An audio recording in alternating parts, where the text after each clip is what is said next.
Fed up of floor robes, driven to distraction and drowning with doom boxes? Tired of living in chaos? Welcome to Decluttering Untangled, how to declutter when you're overwhelmed, ADHD or autistic. I'm going to help you uncover the secrets to decluttering no matter what hurdles you face. You'll discover how to declutter, de-stress and transform your world. I'm Heather Tingle, reformed hoarder, neurodivergent declutter queen and your guide through the maze of mess. Let's get untangled.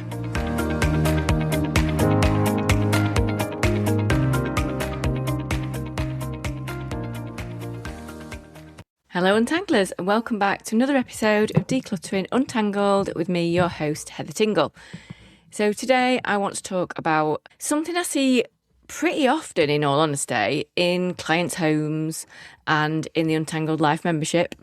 And it's one of those things that people create a system in an attempt to keep their homes tidy, but it kind of goes wrong so easily because they miss one vital thing out of it. So if you're decluttering and creating new routines or homes for your stuff or creating better organisation and you're just about keeping on top of it, but it feels really quite precarious, then this episode is for you. So where it seems to go wrong is you do all this work and then something happens. Either a busy week at work, somebody gets ill, or you just have a bad week. Life's hard, everything's busy, seems like you're constantly running on a treadmill that you can't get off. And it seems like everything just goes wrong in your home. It all goes to pot. So it was tidy and you worked really hard and it got tidy and you were just about managing with it. But now it looks like a bomb's hit it. And you wonder why you started decluttering, as your home now feels just as overwhelming, but you've already spent a load of time and effort and energy on it and you wonder why you bothered. So the reason for this is we build systems based on what we want to happen, what we hope will happen, rather than what actually does happen. So we picture this version of ourselves, and it's a really, funny one, where we kind of work on it on the system that we are okay, we're having an all right week, we've been rested, we're on top of things, we're in a good routine, and it's kind of an average okay week. And we build a system based around either that version of ourselves or the better version of ourselves.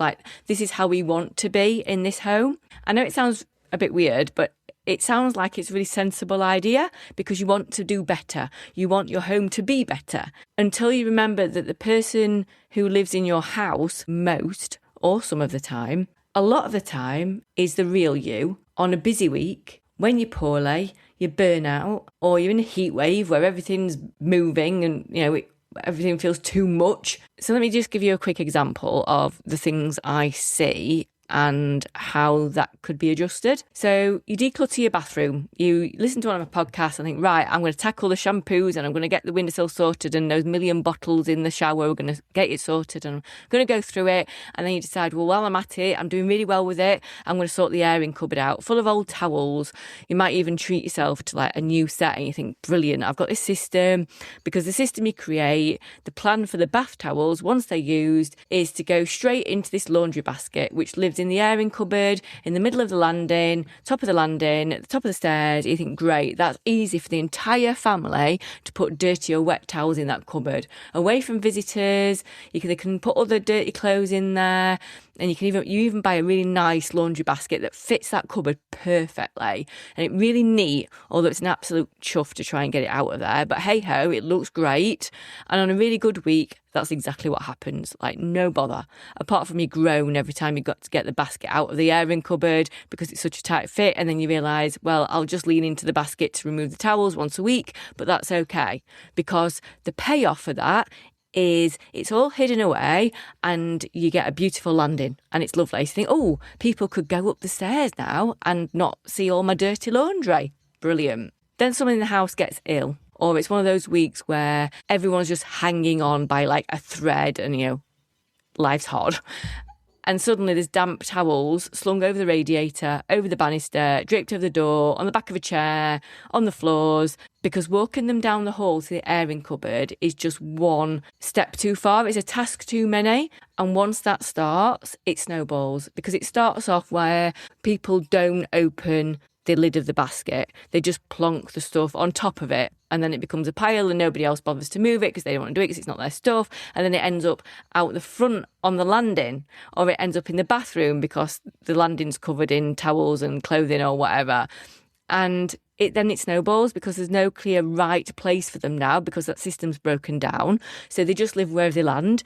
And then there's now piles of laundry on the floor. They get added to with random clothes. And you're so overwhelmed trying to keep up with everyone. You just pile it onto the kitchen counter next to last night's pots because you've just not had a minute to sort them out either. And then because there's no room in the kitchen side, you forgot the paperwork that you put on there to remind yourself to do it. You need to take that with you the next morning. You forgot about that. It then gets damp and the deadline gets forgotten about and you get takeaway for tea because the kitchen now looks like a bomb's hit it. Okay, that's how it works because the system wasn't right. So the system of the towels and the laundry and the pots and the paperwork only worked when things were okay and going well and you had the capacity, no disasters were happening, you had a good week. And yes, it worked. And you think, you've cracked it until it stops working. So you built a system based on what you hoped would happen when things were all right. And this is what I mean by building a system for your fantasy self. And I see this all the time. And that only works in ideal conditions. The second life gets hard, which let's face it, it does, the system collapses.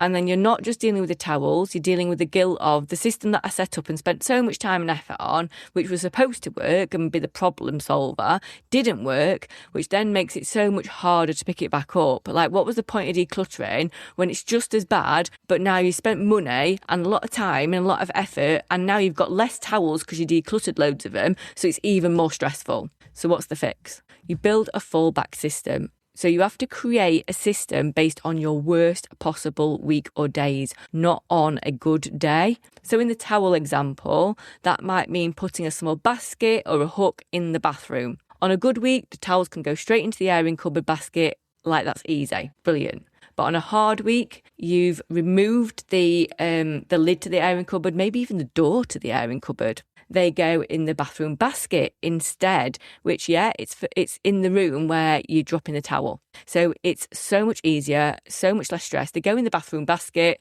no decisions needed, no extra steps, no extra shame. And then once a week or whenever your capacity allows, that basket gets emptied into the main wash. The point is that the bathroom basket is the proper system and the airing cupboard system is the backup perfect one for when things are going great. You're just removing the assumption that you'll always have the energy to do the longer route. So to walk down the corridor, to open the cupboard, to open the basket and put it in there, and then have the energy to take it back out again. So this applies way beyond things like towels, by the way, obviously. Like dishes, post, laundry, all these systems, anything with multiple steps between used or put away properly, wherever you're seeing things pile up in the same spot over and over, you'll get those doom piles happening. It's not a discipline problem. That's your home telling you that the system you built was built for someone who hasn't had a hard week.